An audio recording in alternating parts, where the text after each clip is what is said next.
confessed online. So I'm confused about what it is that the FBI is doing, except for trying to put on a show for not once, but twice. The Apprentice, or whatever you want to call it. Lap, she implied, the day after all of this took place, there was domestic terrorism that was taking place at HBCUs. They were targeted. Yet I didn't hear anything from the FBI about what was going on. And again, black people kept saying, how did we end up in this?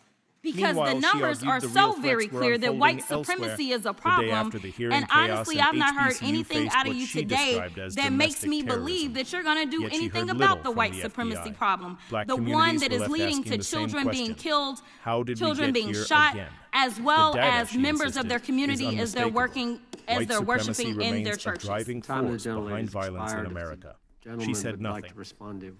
She heard that Any day of that. convinced her decisive action was coming, not Well, against I mean, the ideology fueling I'll attacks in respond. Kash schools and Patel, as I said workplaces when I and introduced churches. him, public When her defender, time expired, former a defender prosecutor, stepped top in, staffer on the listing House Intelligence Patel's Committee, resume. Deputy Director of Public National defender, Intelligence with the National prosecutor, Security Council, Chief of intelligence Staff roles, at the Department of Defense Defense, Department Chief and of FBI Staff, Director. I think that's arguing his credentials pretty good and crime resume for the stats guy who's speak now for themselves. running the top law Take a breath enforcement and agency in replay our what just country. happened. And we've seen You all the didn't just stats that hear he's given to the Congresswoman committee on Jasmine how Crockett. much better they're You doing at felt getting her. the bad guys The than urgency, the previous guy the was frustration, doing. With that, I the recognize the precision. gentleman from South Carolina. She wasn't tossing out sound Thank you, bites. Mr. Chairman. She was Director laying down Patel, lived I reality, think you're witnessing and some the weight of it landed heavy in that auditions, room. What clickbait made the moment auditions sharper for was the what Academy didn't Award happen next. for my Democratic Director colleagues. Kash We'll see Patel how was they given the fare floor, as they're 5 on full minutes MSNBC under House later on rules to today. respond. But He chose do you silence. care, before I No launch into my rebuttal, line of questioning, no to respond clarification, to not Ms. even a Crockett from rehearsed Texas on assurance. that On very domestic elaborate terrorism, and HBCU theatric threats, staffing gaps, display? white supremacy,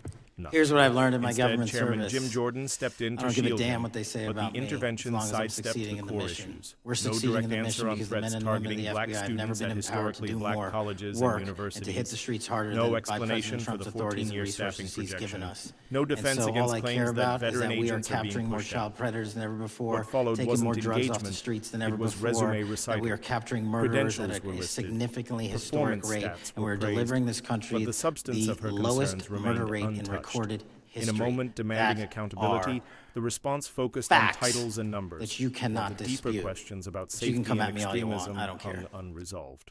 He didn't even attempt to dispute the central claim that white supremacy remains one of the most serious national security threats in America. Chairman Jim Jordan offered a few protective remarks, but no substantive rebuttal, no direct answers, just political insulation. And this goes beyond a single hearing. It raises a deeper question about power: who gets defended, who gets urgency, and who gets overlooked. Leadership isn't just about titles, it's about what and who you prioritize when the pressure rises. Imagine if similar threats targeted Ivy League campuses or affluent suburban schools. Would response times look different? Would task forces move faster? Would headlines multiply? Yet when HBCUs face bomb threats or black lawmakers report danger, the response often feels muted, delayed, restrained. When communities openly say they don't feel safe, patience is prescribed instead of protection. And at the center of it all stands a director who has not clearly acknowledged white supremacy as a defining threat, despite never having served within the FBI before leading it. For critics, that silence speaks volumes. No field resume inside the Bureau, no years rising through its ranks. Critics argue he bypassed the traditional path, elevated more by political alignment than institutional experience. And when Representative Jasmine Crockett, attorney, elected official, black woman speaking from lived reality, confronted him, his response was silence. To her supporters, that silence wasn't accidental. It symbolized a deeper flaw in leadership: authority without accountability. Power that performs well on paper but hesitates under scrutiny. You can't claim to defend the public, they argue, while dismissing those who say they're most at risk. In that exchange, Crockett wasn't chasing headlines. She was articulating fears voiced in homes and communities that feel unheard by the very systems designed to protect them. Her focus wasn't partisan points, it was safety, responsibility, and the cost of unchecked leadership.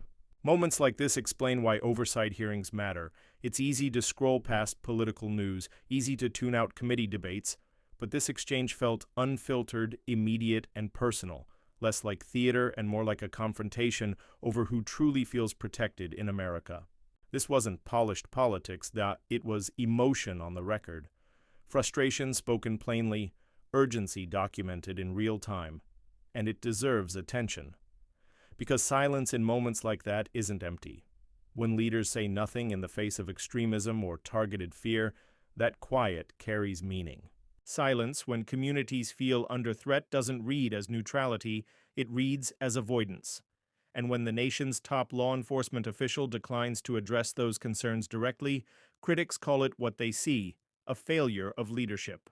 If watching that exchange left you angry, unsettled, or exhausted by familiar non-answers, you're not alone. But it also highlighted something else, that there are voices in the room willing to press forward anyway, voices asking uncomfortable questions, even when the system resists them. Oversight only matters if the public pays attention. These hearings shape real policy and real protection. So the question lingers. Under this leadership, do you feel safer? Do you believe the FBI is responding to the threats that concern you most? If you had those 5 minutes in front of Director Kash Patel, what would you say? Would you press him on staffing gaps, on domestic extremism, on who truly feels protected? That kind of space doesn't come often, and when it does, the questions need to be sharp. Because the louder the public conversation becomes, the harder it is for leadership to sidestep it. Accountability doesn't grow in silence. It grows when people engage, challenge, and refuse to move on without answers. If you value commentary that doesn't water things down, support it, share it, keep the dialogue active. This isn't about noise. It's about momentum, real conversations, real scrutiny, real stakes. So speak up, stay engaged, demand clarity where there's confusion and substance where there's spin. If oversight means anything, it starts with people who are willing to pay attention and refuse to be quiet.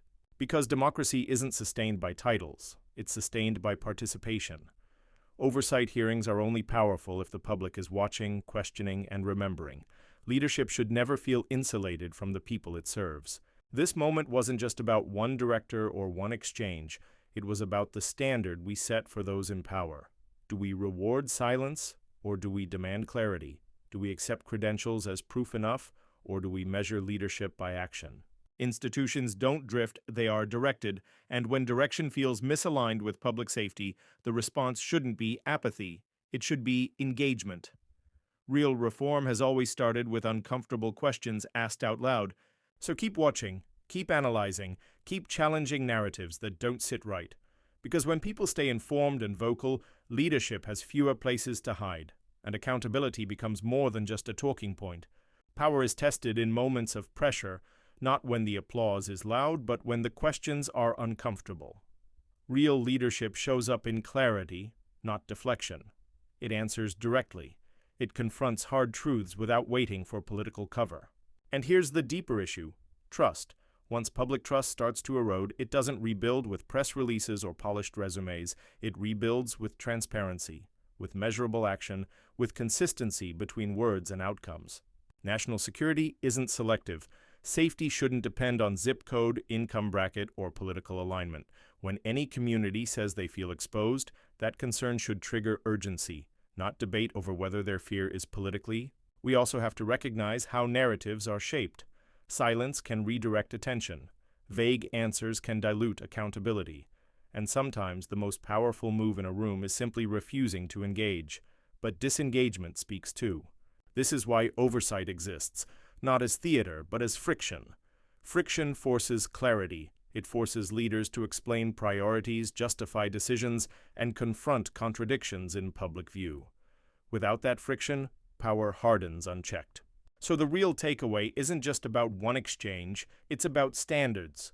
What do we expect from those leading the most powerful law enforcement agency in the country? Competence, transparency, moral courage, all of the above? Because at the end of the day, institutions reflect the accountability we demand from them.